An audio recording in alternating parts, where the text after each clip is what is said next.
رمضان کے آخری ایام ہیں، بازاروں میں رونق ہے، نئے کپڑوں اور جوتوں کی تیاری جاری ہے۔ لیکن ذرا رکیے، کیا ہماری عید کی خوشیاں صرف ہمارے اپنے گھر تک محدود ہیں؟ اسلام صرف سجدوں کا نام نہیں، اسلام سسکتی ہوئی انسانیت کے آنسو پونچھنے کا نام بھی ہے۔ اللہ نے ہم پر زکوٰۃ فرض کی اور صدقہ فطر واجب کیا، تاکہ عید کے دن کوئی بھی شخص بھوکا نہ رہے اور کوئی بھی بچہ اداسی سے دوسروں کے نئے کپڑے نہ دیکھتا رہے۔ رمضان سیریز کی اس 28ویں قسط میں ہم بات کریں گے کہ کیسے ہم اپنی خوشیوں کو دوسروں کے لیے صدقہ جاریہ بنا سکتے ہیں۔ زکوٰۃ صرف ایک ٹیکس نہیں ہے، یہ مال کی صفائی ہے۔ جس طرح ہم غسل کر کے اپنے جسم کو پاک کرتے ہیں، ویسے ہی زکوٰۃ ہمارے مال کے میل کچیل کو صاف کر دیتی ہے۔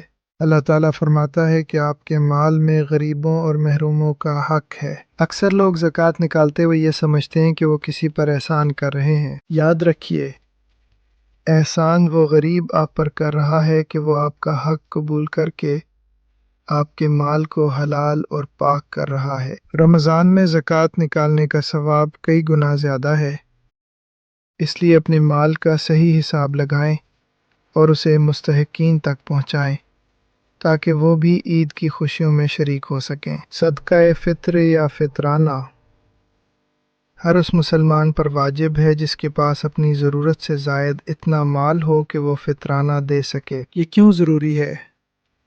اس کے دو بڑے مقصد ہیں۔ روزے کی صفائی، روزے کے دوران ہم سے جو چھوٹی موٹی غلطیاں ہوئیں، جیسے فضول گوئی یا غصہ، فطرانہ ان کا کفارہ بن جاتا ہے، تاکہ معاشرے کا غریب طبقہ بھی عید کے دن اچھا کھانا کھا سکے۔ فطرانہ عید کی نماز سے پہلے ادا کرنا ضروری ہے۔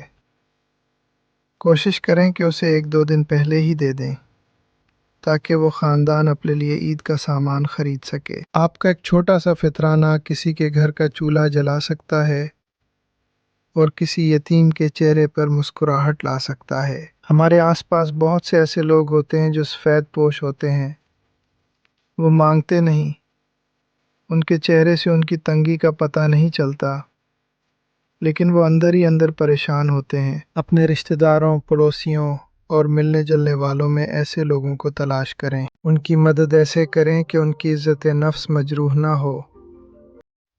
کسی بہانے سے تحفہ دے دیں یا بچوں کو عیدی کے نام پر رقم دے دیں۔ عید کی اصل خوشی نئے کپڑے پہننے میں نہیں، بلکہ کسی اداس دل میں امید کی کرن روشن کرنے میں ہے۔ اگر آپ کا رب آپ پر مہربان ہے تو آپ اس کے بندوں پر مہربان ہو جائیں۔ آج ہی اپنا فطرانہ نکالیں اور کسی مستحق تک پہنچائیں۔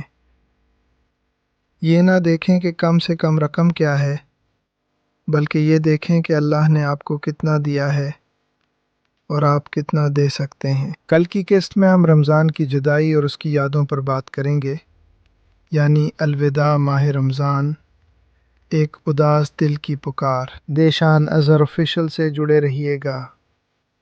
اللہ نگہبان۔